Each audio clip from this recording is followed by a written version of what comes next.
Hello and welcome back to Laughing Through the Pain, Navigating Wellness with me, Richard L. Blake, co-host Andrew Esam, and today we've got Elliot Arwin. We don't have an intro for him, we just told him this, disappointingly, because, well, Elliot and I have known each other since we were about 12 years old, and also I've just found out that Andy and Elliot have known each other. How long have you guys known each other for? A little over 5 years, I would say.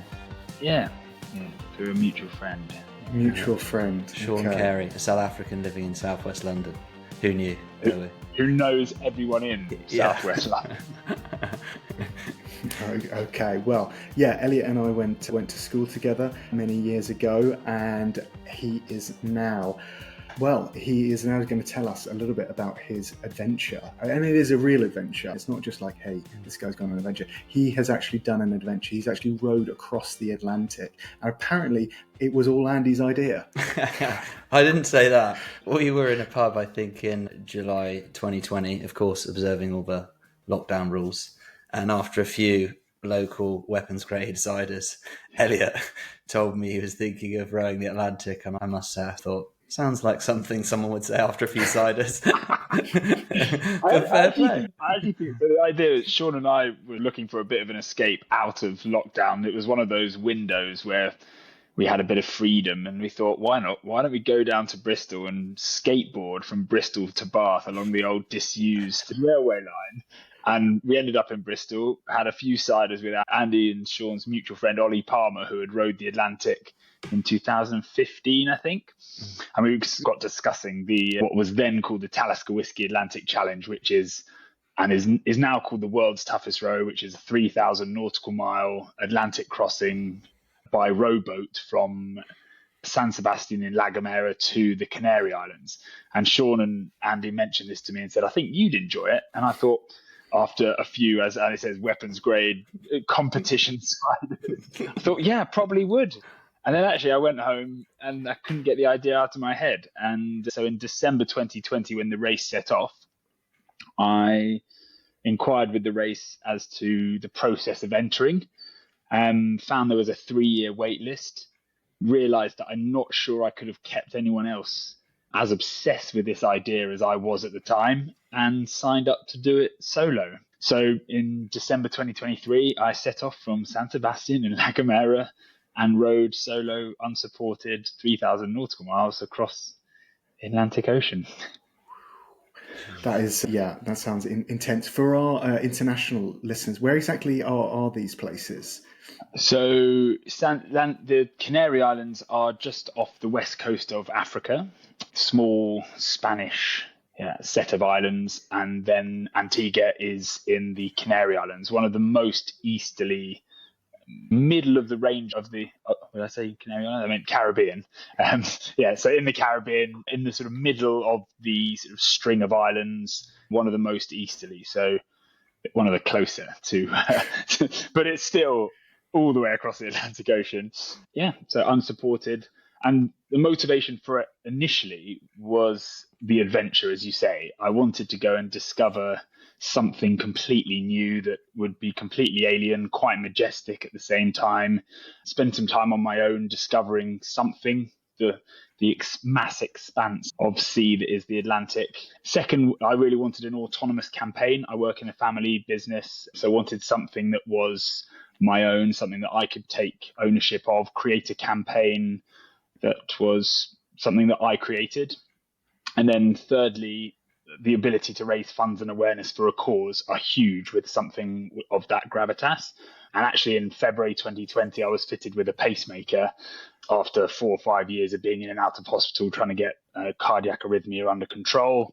So the ability to raise funds and awareness for cardiac arrhythmia, fund defibrillators in underfunded sports centres, and raise money for the British Heart Foundation was such a huge opportunity. I thought, what better headline than Man with Pacemaker rows Atlantic for British Heart Foundation, obviously the biggest heart charity in the UK, fund £450 million worth of research every year. So yeah, were my 3 motivations. Wow, yeah, phenomenal. Some good ones. So tell us about your heart condition. How did that come about? When did you find out about that? So November 2014, woke up in the middle of the night and my heart rate was racing at roughly 220 beats a minute, really high, elevated heart rate. But at 26, 27, you think you're invincible. You think nothing of it. You think, I felt fine. But of course, it's not natural with no stimulant to be racing heart rate at 220 beats a minute or no exercise. So I went to work the next day and everyone said, Elliot, you look a bit tired. Is everything okay? I said, well, I was up all night. My heart rate was racing. And they said, well, didn't you ring an ambulance? Are you sure you're okay? And so I rang NHS Direct, which is for the UK, a number that we can call for a little bit of over the phone medical advice. And they sent me straight to A&E or the emergency room. And they saw what is known as a delta wave on my ECG.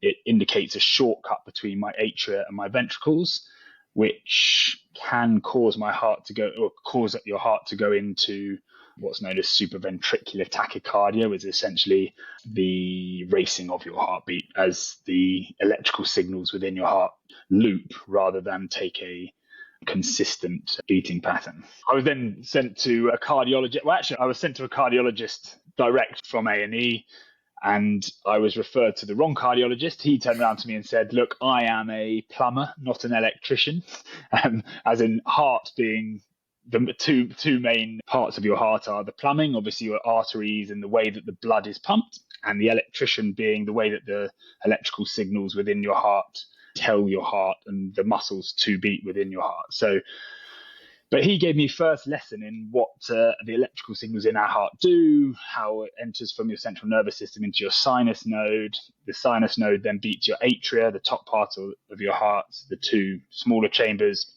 The signal then connects in your AV node, which is like a natural pacemaker between the top and the bottom, and then your ventricles beat. But what was happening with me is the beat from my atria was circumventing my AV node, meaning that the ventricles would beat prematurely, meaning that the blood flow from atria to ventricles hadn't completed before my ventricles would beat. But this would also then potentially cause a shortcut, causing me to go into a number of different arrhythmia. So every 4 or 6 months, I was back in hospital having that heart rhythm put back to normal. I would be cardioverted, so the way that they either stop your heart chemically or electrically. So there's a drug called adenosine, which just stops your heart and reboots it. It's got a very short half-life, so stays within your system very quickly, but it stops your heart, it restarts again. And the side effects are a feeling of impending doom written on the side of the sort of known side effects. And I can only liken it. Oh my God. I can only liken it to, imagine you're the Dementor or you come across a Dementor in Harry Potter and they suck the life out of you and you just feel yourself powering down and then suddenly you come back again, and that's an incredibly weird feeling. But Harry Potter was one of the things I listened to all of the books twice. Are all your points of reference going to be Harry Potter then? Is that what we can expect? Mostly those, and our work with Sherlock Holmes. Anything read by Stephen Fry, really. That sounds totally shocking. I suppose the thing that stuck with me is how you found out in terms of you're waking up in the middle of the night with 200 odd heartbeat. Are there any like signs to look out for? Or is it just that just happens out of nowhere? Yeah, well, no, it did happen out of nowhere, and it is congenital. I would have always had it, but it was asymptomatic. So that racing heart rate probably only came on due to a set of circumstances that it could just be age, and the electrical signals within your heart change as you get older. And so things like atrial fibrillation can develop with age, and that is increased conductivity within your heart. So increased electrical fibers as you train more. Like a lot of long distance or endurance cyclists develop atrial fibrillation over time, another arrhythmia caused by excess conductivity around the pulmonary vein. So it can develop. I had ectopic beats previously, so the slight feeling of your heart missing a beat, let's say, but I thought nothing of it, whether it was too much caffeine or a bit of a hangover, or playing five-a-side football at uni following a night out, and you think, oh, that was nothing. But nothing led me towards it, sort of suspecting that it might happen. But at the time, I was playing rugby to a high level. I was playing National 2, so level 4 within the UK for my local team. I've played with and for since I was 6 years old. So that was taken away from me in 2015. So you go from seeing 30 of your best mates every Tuesday, Thursday, Saturday to trying to go down and watch on a Saturday, and then all the community went, why aren't you playing then? You were playing really well a few weeks ago, and then you lose that, and it's very hard to see all your friends playing and enjoying themselves when you can't. And so on reflection, looking back at it, I replaced that with CrossFit. So adult PE, for want of a better functional fitness. But on reflection, it was what were the values that I really appreciated within rugby that coincidentally I found within CrossFit. Had I really been mindful of what I was missing by having to give up rugby, I probably would have come to CrossFit as the solution, because it was things like the attainment gratification of scoring tries and carrying ball. And that's the sort of thing that was replaced by hitting a PB snatch or clean and jerk or hitting a benchmark workout as quicker than I had done before. So that attainment gratification was replaced. The community, CrossFit does get a bit of a reputation for creating a bit of a culty community, but it's because everyone talks about it because they're having a good time. And that is why they share their experience. And so I lost that community from rugby. I gained a community in CrossFit. And then the last was competitive. I could be competitive. I love being, I hate to lose. I love competition. And so I replaced, again, that on that side of things. And then the idea of being a role model. Obviously at 27, 28, you're in your prime at rugby. I love seeing the 18-year-olds coming through. It's always funny with rugby, right? When you're young growing up, you're 17, 18, you think people are better because they're older.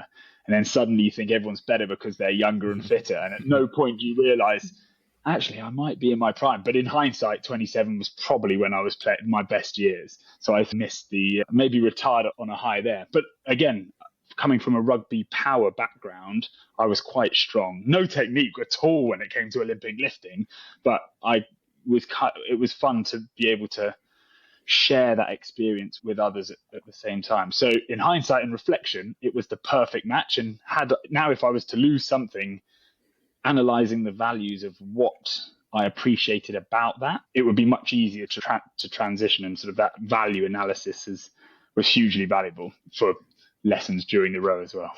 I was going to ask, do you think that like some of the resilience you had to build up by those disappointments of missing out on rugby and having to change tack helped with the row and helped prepare you for that? Because it must be a hell of a lot of mental preparation as well as the obvious physical demands. Absolutely. Resilience is a really funny one that I have been musing over for a while. I think resilience falls into two big channels. You have resilience, which is you don't see something as a problem, and therefore you never have to overcome it. So this whole idea of my pacemaker for me was just a thing, and I just carried on going, and it was just a path that I was taking. It was never a hurdle on that path that I needed to jump over. But then of course you have the resilience where this is a problem, I need to overcome it, I need to carry on going. And I think I fall more into the camp of I don't care about anything, it's just part of my journey and therefore I carry on, rather than I wouldn't say I'm particularly strong-willed to carry on with something in the face of adversity, which might be the more traditional resilience piece. I did a personality test. I work with some guys who run resilient performance training in the RAF, the Royal Air Force, and they gave me the personality test, the big 5 personality tests. So the openness, conscientiousness, extroversion, agreeableness, and neuroticism. And my neuroticism came back as 4%. So I don't worry about things at all, which of course is a strength when you're having to overcome something and potentially be, inverted commas, resilient, because you don't worry about it, so you just carry on. But on the negative things, you don't worry about stuff, and therefore you don't look to correct things. So let's take a very simple example of a cut might get infected on the row, but I'm like, it's fine. Now I've got sepsis because I didn't care about it. That didn't happen, obviously, but it's something I had to be aware of, that make sure you are looking after yourself to a certain level, because if you don't care about stuff and it does reach a point where you really should be caring about it, I needed to pay attention. It strikes me that on the resilience piece as well, there's a level of choice there as well, right? So like, you didn't have a choice about the pacemaker, so you have to deal with it. Whereas you putting the Atlantic row together, I mean, you're choosing to test your resilience. There.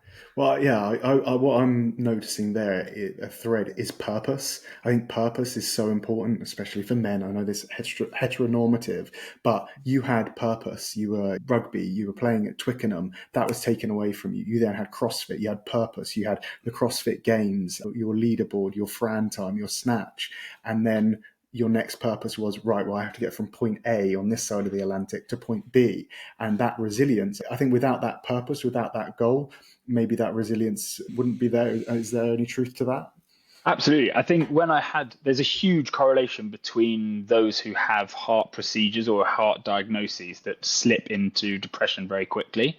I'm going to go all over the place with this. So when I had my pacemaker fitted, I was sat at home, was told to sit at home for 4 weeks. By the end of the third and a half week, my fiance at the time said, please, can you take this letter to the post office to post it? And she got home and I hadn't been to the post office. I could not bring myself to leave. I was just sitting at home watching Jeremy Kyle, daytime TV, just vegetating. So going from hyperactive, gym at 5:30 in the morning, playing sport to a high level, to I don't even want to walk 500 meters to the post office and I don't have that motivation.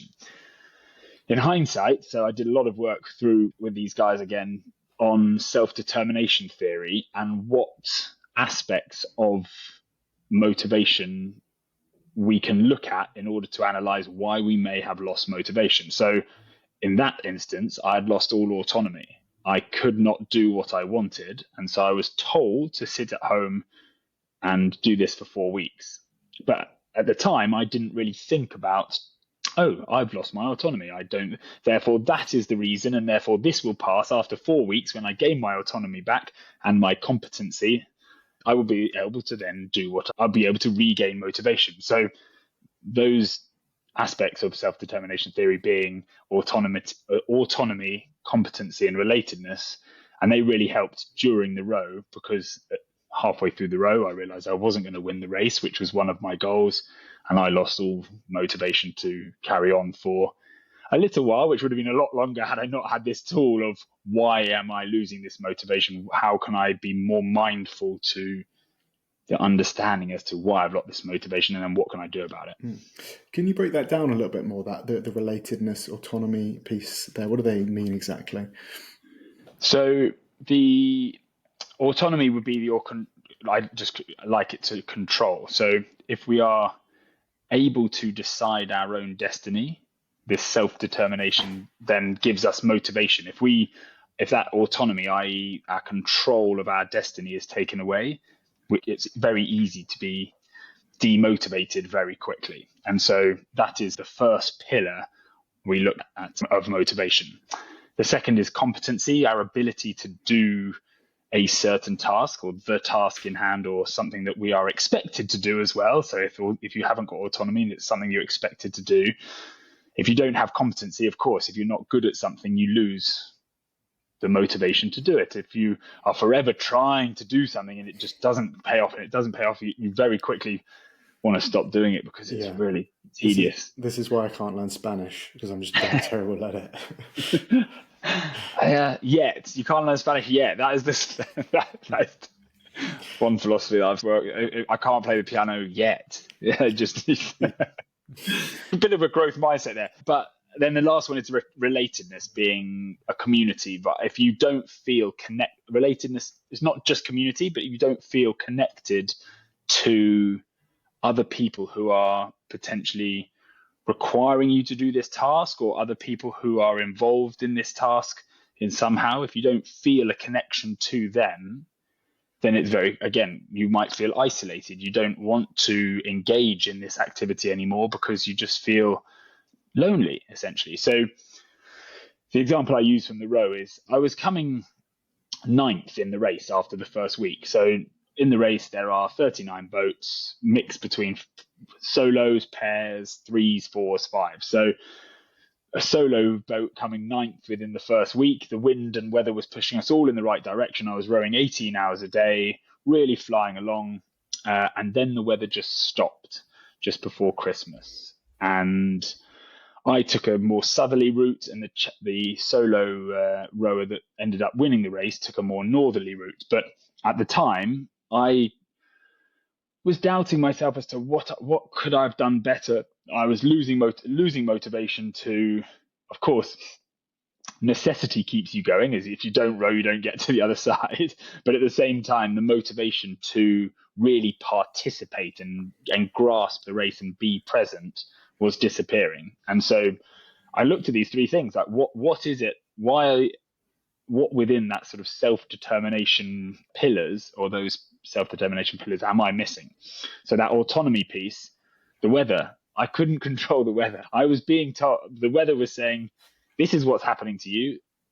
You are going to have to take this. And so what I could control was how many hours a day I was rowing. So I really nailed down my routine, rowed for 18 hours a day, knew that is what I could control and what I was going to be able to work with. And therefore nailing that routine helped me understand that, look, have the grace to understand that the weather is something you can't control. The competency. Now, Sam, the chap who won the solo race in the end, had sailed a lot. He had done a lot of open sea sailing, and he knew a little bit more about the sea, the wind, the waves. This is the first time I've ever been in the open ocean. I'd sailed a little bit along the west coast of France and the north coast of Spain, port hopping 3 or 4 hours along and having a few tapas, bits and pieces here, but never had I been in open water for more than 36 hours.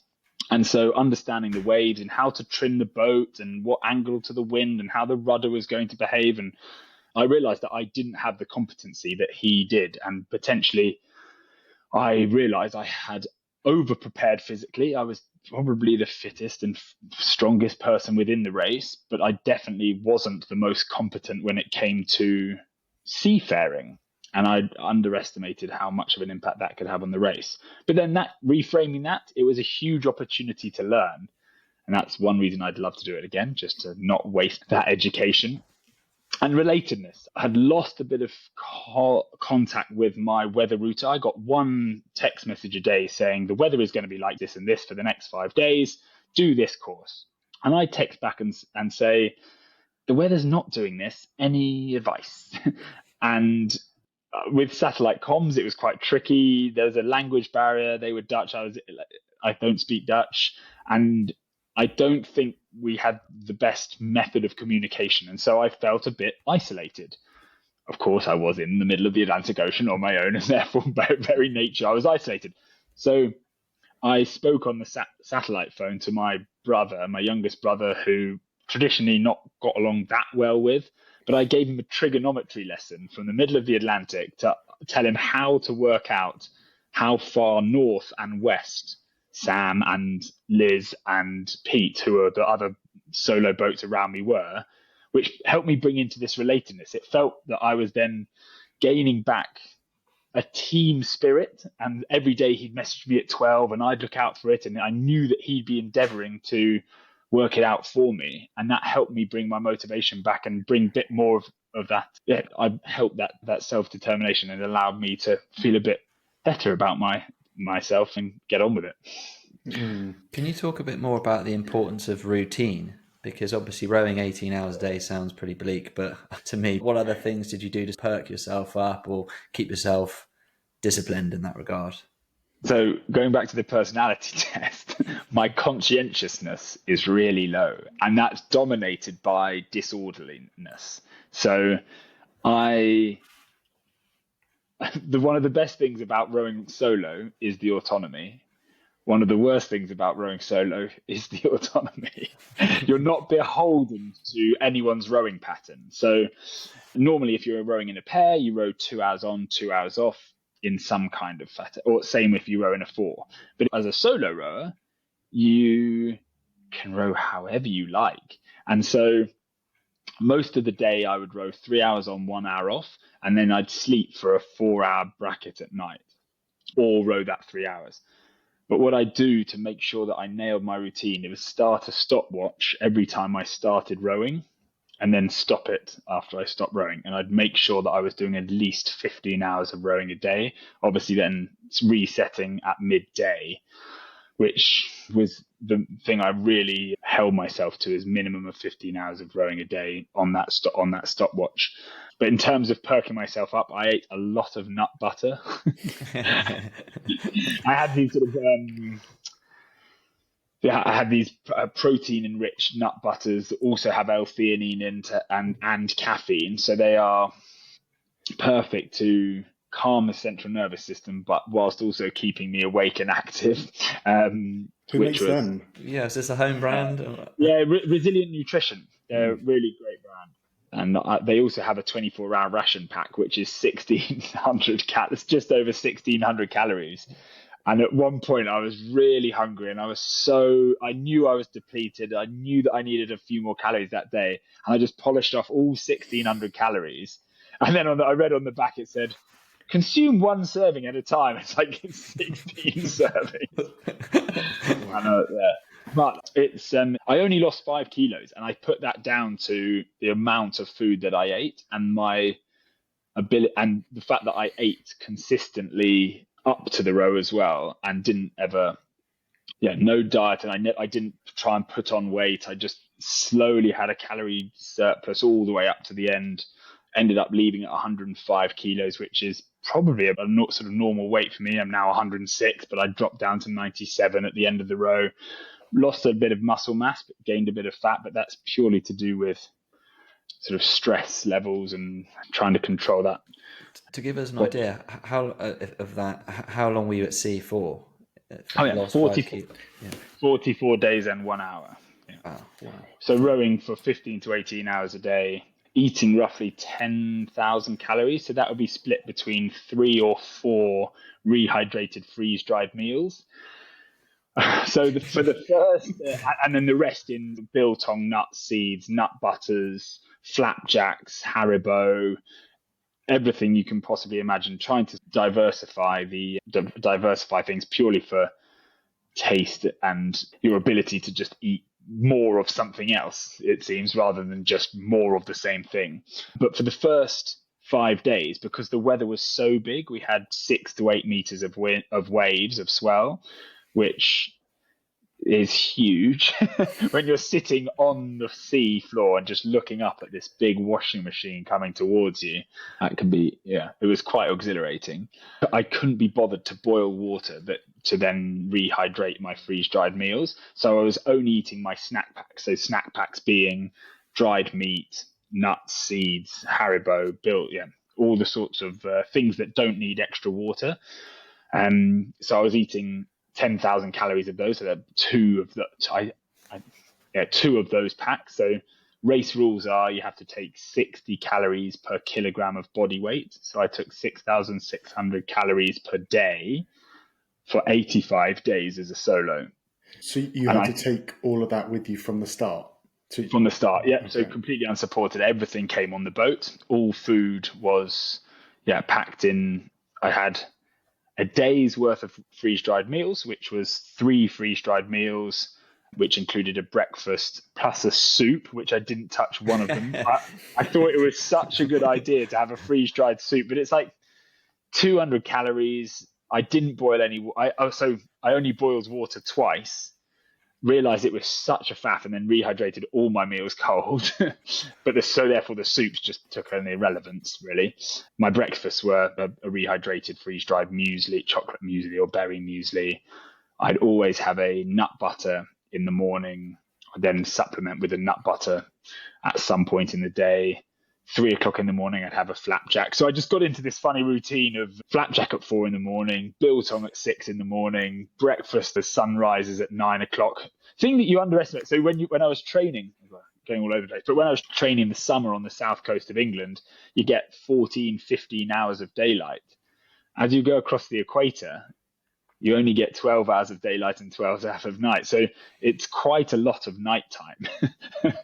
stunning when there's no clouds and it's bright and it's a full moon, but when there's no moon and it's cloudy and you can't see your hand in front of your face, it's lonely. Yeah. Well, how did you power? Do you have like a gas generator? How do you get electricity? How do you boil water, lights, etc.? Yeah, so I took gas canisters and a jet boil, which is like a fast propane boiler to boil water. Again, I only did it twice and then realized it was a faff, because as you're swaying around in the waves and boiling water's going all over the place, and then you want to pour it in a bag. You can see already where it's going. Then electricity, I had 300 watts of solar panels charging 218 kilowatt hour, 218 amp hours worth of battery. And the main draw of the battery is the water maker, which draws about 8 amps. So you run that for an hour. 2 hours, which an hour would make 20 liters of water, which is roughly enough for a day. In terms of, I drink probably 12 liters of water, and then when you're rowing for that long, sweating, it was 30 degrees for some days. You need a lot of water. But when it was cloudy, and we also had a sandstorm from the Sahara, and it puts a bit of, what's the right word? Yeah, it obscures the sun and you don't get full sunlight. And the batteries don't charge, and you might not be able to make water for the day. Making that 20 liters then has to ration you for a day and a half, maybe 2 days. And so that was one of the hardest bits. I was dehydrated for a lot of the first couple of weeks, which then caused me to have ectopic heartbeats because of dehydrations, lack of electrolytes, etc. Started to cramp, and then not getting any water through food either, because I was not using the rehydrated freeze-dried meals. I was just eating biltong nut seeds, which then obviously has a massive strain on your gut. But I was supplementing then with like Proflora, increasing helping the gut microbiome as well, through supplementation when I was dehydrated. So. Hey listener, if you're enjoying the insights and stories we share on our pod, then don't miss out on any of our episodes. Hit the subscribe button to download and listen to our conversations at your convenience. Did you get the seasickness at the start? So touch wood, I was sick. I felt nauseous and I couldn't get in my cabin, and I really hated reading anything or looking at the chart plotter, etc. for the first 5 days. I just couldn't sit in the cabin, and there were days when I just probably only be in the cabin for 2 hours whilst I slept, and then be on deck the rest of the time. But luckily, I was never sick, so therefore dehydration could have been a lot worse had I been seasick. But thankfully wasn't. So you would just sleep for 2 hours a day, is that right? Probably 2 to 3 hours plus a couple of little cat naps here and there. But I couldn't go in the cabin during the day because it was bright. Yeah, it was too hot. It was very stuffy. Obviously, you've got to keep the cabins closed at all times in case water gets in. The boats will self-right as long as there's no water in. Well, if one cabin is without water, it's fine. But if water gets in both cabins, the boat won't self-right, and then it's pretty much game over unless you can get all the water out with the bilge pumps. But then in big seas, big sort of 6 meter seas, using the bilge pumps to get water out of the cabins is pretty tricky. But so the safety element of keeping the cabin door shut at all times, obviously except for when you're getting in and out, is imperative. And therefore it's incredibly hot within the cabin during the day. And so it's very hard to sleep in the cabin during the day. And on deck during the day, there's nowhere really to lie. So I'd get into the cabin for about 4 hours at night and sleep for about 2.5, 3 hours of those. And what happens to the boat when you sleep? I guess it's way too deep to anchor. Do you just drift? So you tend to pick up we tend to pick up the trade winds, which are easterly winds pushing us west to the Caribbean, and an auto helm, which is an electrical device that attaches to your rudder. You can set a course to say, right, let's go due west 270, and the auto helm will keep the boat in the right direction.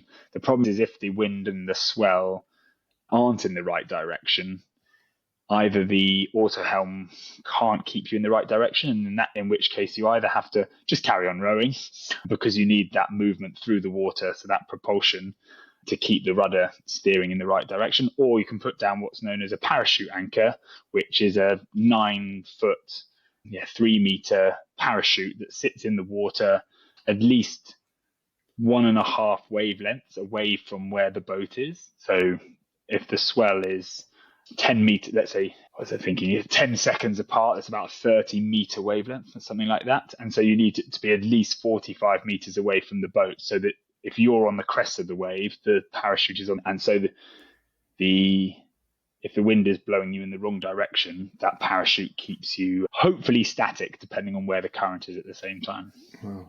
And were you able to, those first 5 or 6 days when you said there were huge waves, were you able to sleep with 10-foot or 10-meter waves going over your head? Yeah, it's funny when you're rowing for 18 hours a day, to just put your head down and just nap for an hour is not too hard. And actually being in the cabin, you don't ever feel like you're 10 meters above the trough of a wave, because imagine a ping pong ball in a bath and you started splashing around in the bath. That ping pong ball doesn't really care, does it? It just continues to if you were in the middle of that ping pong ball and it was weighted to the bottom, it would just bob around, and you wouldn't really feel it, because you're so small and insignificant compared to the rest of the wave. So it is weird seeing sort of 8 meters of wave above you as it comes, because of course it's coming towards you, because that's the general direction of travel of the swell, and you're going backwards. You suddenly see this huge wall of water, and then suddenly you're on the top of it, and you think, oh yeah, and then you might surf down it if it's steep enough, and then suddenly at the bottom of it again, and you're like, right, let's go again. And at no point do you really feel that under pressure unless it comes to a peak and breaks at the top. And I'd sit on the top of some waves and think, wow, I'm glad I'm not over there. and then the lottery would be, at some point you would be there, but you'd hope that the boat was in the right direction and the wave would just break into the back of the boat as opposed to over the side of the boat. And so part of the skill that we were going of that seafaring was keeping the boat perpendicular to these waves, such that the boat would travel in the right direction rather than be skewed off and get knocked down, which happened a couple of times. And I broke an oar and got knocked in, and I got knocked overboard at one point after using the toilet, which is just a bucket. So at 4:00 in the middle of the night, I'd used the bucket and I got up and I was doing my bum care routine. Obviously you're sitting on your bum for 18 hours a day, so it can get some pressure sores. So every time I'd use the bucket, I'd use surgical spirit to clean everything nicely. And I just finished that routine at 4:00 in the morning. It's raining and standing up on the bow, and then a big wave came over the side and I just got knocked straight in. At all times I was tied on, so I had a climbing harness attached to a 3-point tether, which so therefore once onto myself and then twice onto the boat.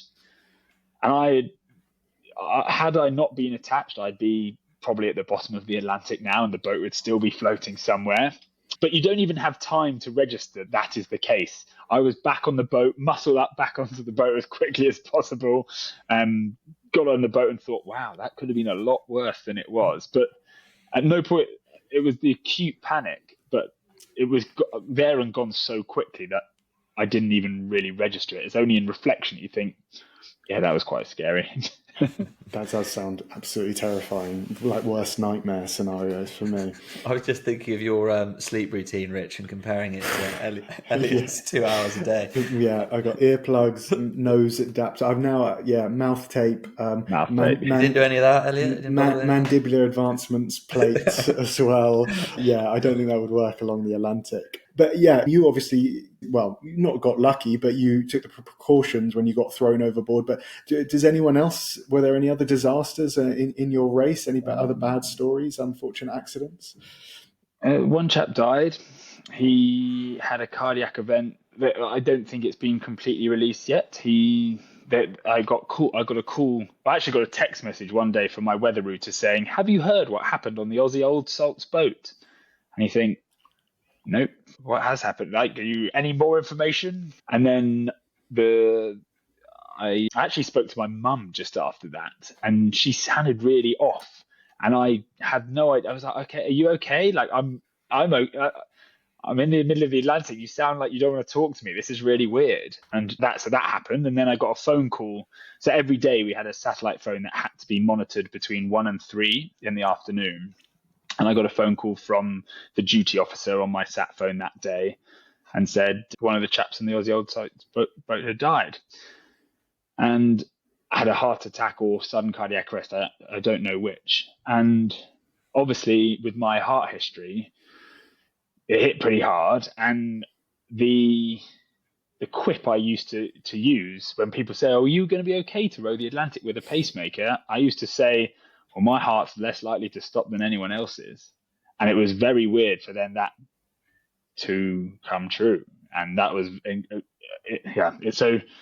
it's amazing how much space, when you have space to think about what's going on, and you think, wow, I'm going to do this in his name and Alistair's name, and do this and do that, and realizing that, gosh, there's lots of people who have to process this. But and I got carried away, then I was crying, and then I was thinking, a part of my charity work was to sort of fund defibrillators in underfunded sports centers and do one in his name. And I'm just thinking, I got very carried away and obviously thinking so much. And yeah, that was a hard couple of days to hear that.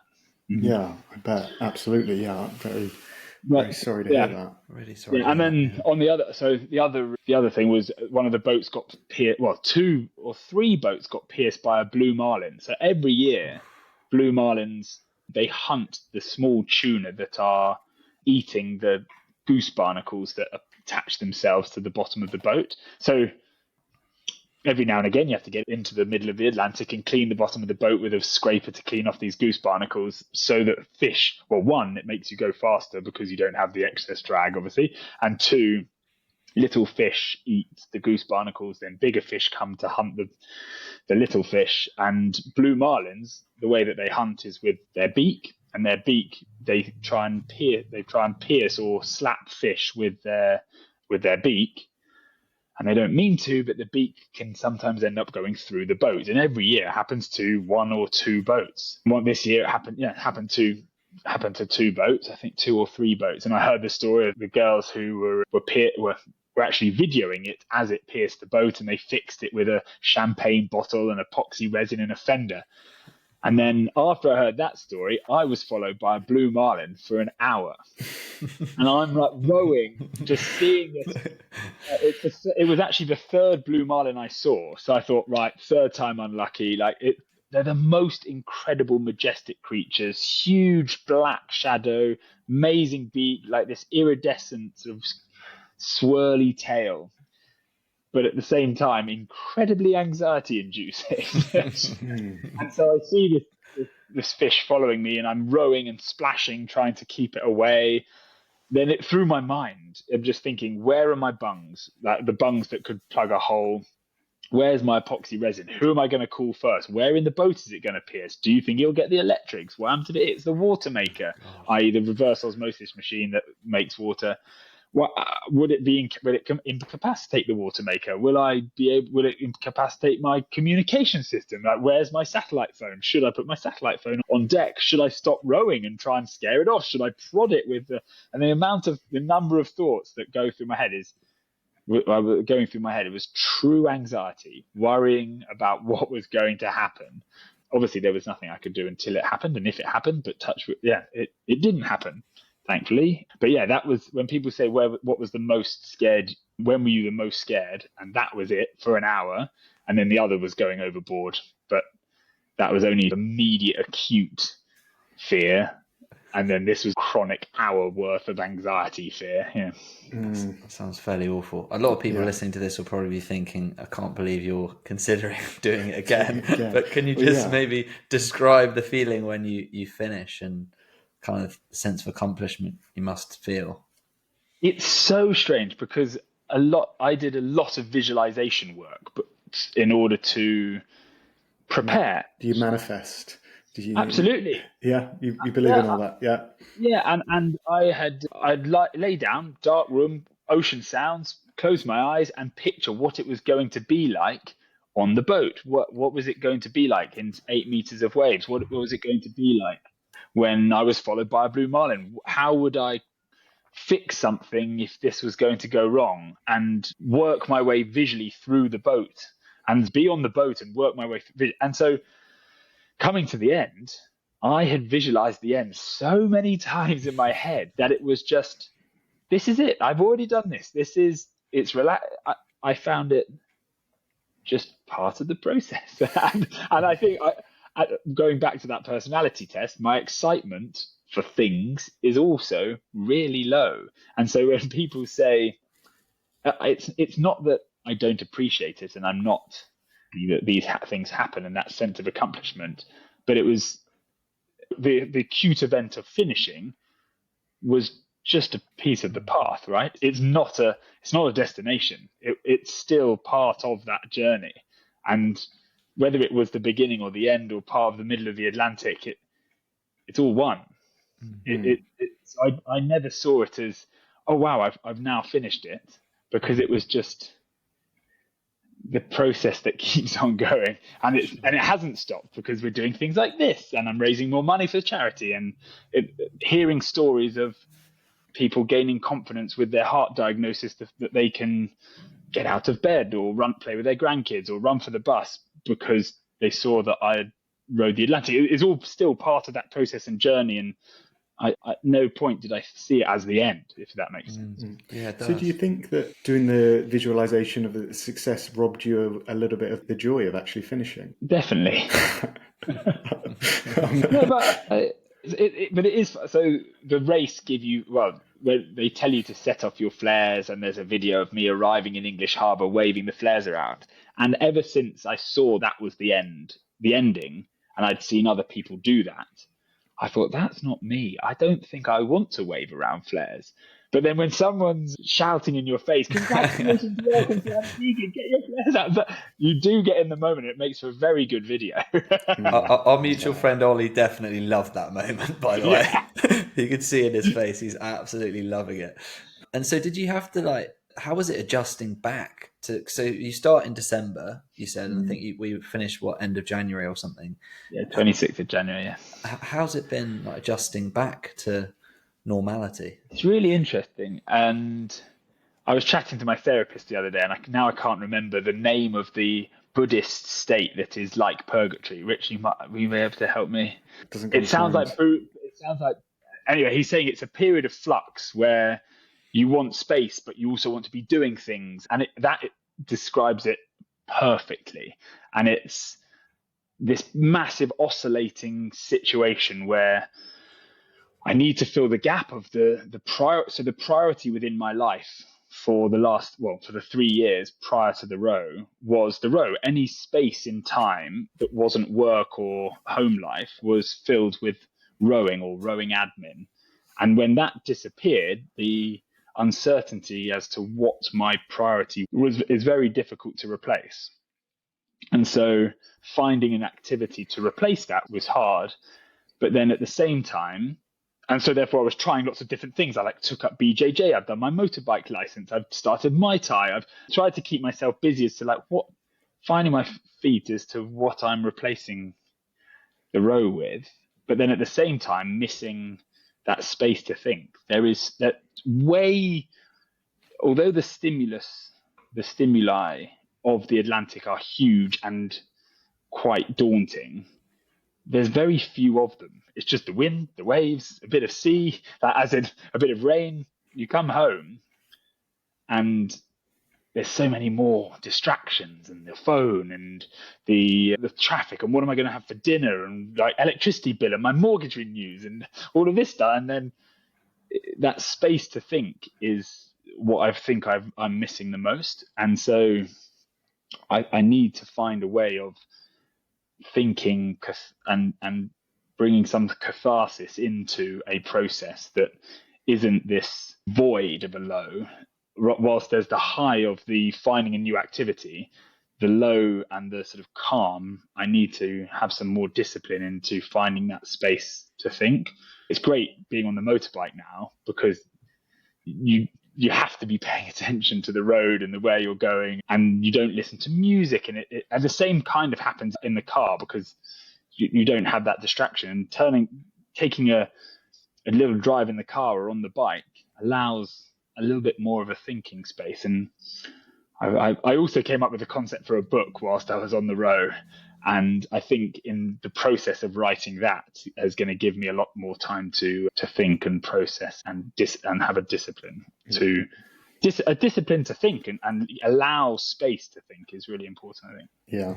No, is it Bardo? Was that the state you were talking about? Bardo. Yeah, in between state. Yeah. No, I think about that state quite a lot, because I like to do things a lot. I like to have goals, but actually sometimes I get a little bit manic with that kind of thing, and I want to start another project, and then I know, okay, no, this is the time just to meditate, and normally I will do just some meditation. But have you done anything like a 10-day Vipassana or a darkness retreat? That might be something to add to the list. Yeah, it's definitely on the short list. Well, I say the short list, it's quite a long list. But no, that period of between death and rebirth in the Buddhist culture is, and that's, I think that sums it up quite nicely for me. Yeah. But it's having that time to spend, like I said. So again, going back to the family business, I said to Dad, right, I'm going to take Fridays off to write the book. That's going to be my space. And then he organized meetings for a couple of Fridays. And then I said, oh, I'm meant to be taking Fridays off to write my book. And he said, oh, whatever you think's more important. Oh, no. But then it's that discipline for boundaries, and that stripping that autonomy and that motivation is hugely important. It's if whatever you think's more important, I should really suffix it for what, for who. It is more important for my mental health to be able to take that time, put those boundaries in place, have that time to think, write it all down. And the book would be written for my 25-year-old self, giving myself the tools to replace rugby with CrossFit consciously rather than coincidentally.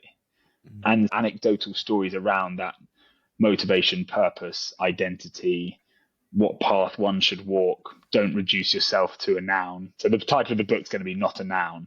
The fact that we shouldn't reduce ourselves down to a label. What are the values behind that label? What is the purpose behind that label? So was I a rugby player, or was I someone who valued community, attainment, gratification, that competitive nature, etc.? And then work your way out and define oneself from there, that allows you to consciously analyze purpose with everything you do. It's amazing. I was a bit nervous you were going to say it's a Harry Potter book. Having listened to the first two. I've already signed up Stephen Fry, and it's book 9. But it's funny though, because why I listened to Harry Potter and the entire works of Sherlock Holmes is I've listened to the books, I know the story, and it was just there as company, really calming, very calming in my ear all the time. A bit of company. I think it was hugely valuable to down-regulate my central nervous system. Like Rich, I couldn't yawn. There were days when I would go to yawn and try and get to that, and I'd find myself. And I think that it's because of the sort of, you're tired, but you're highly stressed. CNS says, don't yawn. You're not allowed to be tired, because we need to stay alive here. And so that was the weirdest feeling of trying to yawn, but it's like getting to a point of sneezing, but not being able to sneeze. But it's my jaw almost ached from not being able to yawn. It was very strange. Wow. Yeah, well, I think I liked earlier what you were talking about, like it was like necessary anxiety. People talk about anxiety all the time. I think anxiety is like being worried for no reason, but you were worried for legitimate reasons. Your life was at stake there. And I think when people There's crazy statistics like suicide goes way down during times of war when people have things to do, a purpose, a war to fight. People's mental health improves, which is really quite perverse. So yeah, there's so many lessons from taking on challenges, and this idea of human beings being anti-fragile. We need stress, we need challenges like you have just taken on. So yeah, I look forward to finding out what your next challenge will be. I am going to suggest one. Have you heard of road royalty? I was hoping you were going to say the Barkley Marathon, because that was really no, it's not so much of a challenge, but they put it on at my gym, Diablo CrossFit, but it's like a global rowing competition. And it's like the CrossFit Open, but for rowing. So there's rowing workouts. It's coming up in June. We're going to have Craig and Jamie, the owners of Diablo, on our podcast coming up. But I'm not doing it because I've just had a stem cell treatment. I can tell you about that another time. So I have to take 3 months off CrossFit, which for my mental health, I'm very worried about. But they split it into height categories. So 5'11" and above, 5'11" and below. So for me, I'm 5'10" and 3/4. So like the perfect height for my category. And so I think I can do quite well, but that will be next year. But I think you would do very well at that as well. My neck in. Yeah, great idea. I have to snip my man bun off, otherwise I'll take that. The way we're going to come up with Elliot's next challenge is we're going to go to the pub, we're going to have some West Country ciders, and he's going to flippantly suggest... Exactly, yeah. Motorbiking the length of Africa or something. It is funny, I think if I had £1 for everyone who asked me what's next, I'd be able to fund whatever is next. and I'm trying to just, as you say, not the glory is the wrong word, but the gratification of finishing was definitely stripped because of the manifesting and the visualization. And I don't feel like I need something that's next. I'm trying to just now sit with that. And I got back to the gym, and Fraser, a great friend of mine, was the first person who turned around to me. He didn't say what's next. He just said, "Do you realize what you've just done?" And I don't think at any point the only point where I realized it was a big event was I was north of the easterlymost point of Brazil, and I was on my chart plotter, and I realized I still had a third of the way to go, but yet I was north of South America. And you think, this is mad. Like, it's really far. And that was the only point. That's the only point in time that I really realized how far the whole thing was. And it is, I don't know why I find it hard to sit with the size of the event. And I also find it very hard to hear that it may have been inspiration. That it's along those same kind of lines of, I've done a couple of talks about my story. People then market it as motivation or inspiration. I hate that. Just doesn't sit well with me, because for me, it has just been what I've done, rather than I never have elevated it into, I want to do this because I want the achievement. It's not been that. It's the whole thing has all been about the process for me. And it's quite hard to then, I want to find something that's next is not so hearing what's next, it's do Everest. They're all very attainment based rather than process based, if that makes sense. Yeah, the journey, not the destination. And I also heard that sort of self-esteem lags reality by 6 months. So it takes a person 6 months to realize they got a job promotion, realize they are more senior. Or for me, when I'm doing my PhD oral defense on June 4th. This is the first time I'm announcing it. So if I pass, it'll take me until 2025 to realize I've passed my PhD. So yeah, I guess for you've got a few more weeks, Elliot, and then you will be fully embodied in someone who's rowed the Atlantic. What I think is awesome. Sorry, Elliot, go ahead. I just think it's only in the last sort of 3 or 4 weeks where I've felt at peace and not been restless.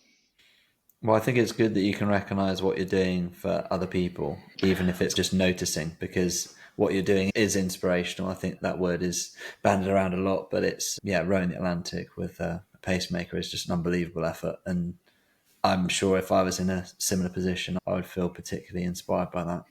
No, thanks, Annie. I think I also then had, so one of my main goals was to win the solo race. And then when I realized I couldn't do that, I really had to find different metrics to define success of the race. And hearing stories of people who had gained confidence or motivational to do something following a heart diagnosis, that then I then realized that was far more valuable than my attainment of winning a race. That is just so somewhat egotistical for me, right? Of I wanted to win the race for my ego, not win the race for any other reason, really. And there was a lady who got in touch about 6 months before the road to say that her 5-year-old son had been diagnosed with Wolff Parkinson White, the first arrhythmia that I was diagnosed with, and he was worried about going to school to play with his friends, and she had shared my journey with him, and now he thinks he's going to row the Atlantic at 5 years old. And then that is better than winning the race, to hear that this little boy is thinking he's going to row the Atlantic, and I hope he does. His heart diagnosis should not affect the way that he approaches life. And it's that if you think you can or think you can't, you're probably right. And so if he thinks he can't play football, he won't play football. But if he thinks he can, he will, and he'll go out and do whatever he wants to do. And I think if I can have flipped a few people's mindset to I can't because of my heart to I can because I've seen that people can do that, then that's more valuable than winning the race completely. Yeah. What if you saw the end as a moment in time, just on a path? Then the only way for that path to continue is the legacy of that, which is what you're doing, the knock-on effect of you doing that. And it's fantastic to hear. Absolutely, yeah. And it's going to inspire more people, hopefully, listening to this podcast. So thank you very much, Elliot. So, Elliot, how do people find you? So wavewrangler.co.uk is the charity. There are 2 chaps rowing pace. The boat was called Pacemaker. I like the play on words between keeping pace within the race and obviously my pacemaker. So they are rowing the boat in 2025 to continue raising money for Wave Wrangler, the charity that I started, to fund defibrillators in underfunded sports centres. As you never know, that if you were a sports centre that had set up, let's say you're a boxing gym, grassroots boxing gym, you want to spend money on pads and gloves and coaches, you might not necessarily want to spend money on a defibrillator that costs you $2,000 or $3,000 And so that we'll look to put defibrillators into those communities moving forward. And so wavewrangler.co.uk or wavewrangler_UK on Instagram. Awesome. Amazing. Thank you. Where do they find us, Rich?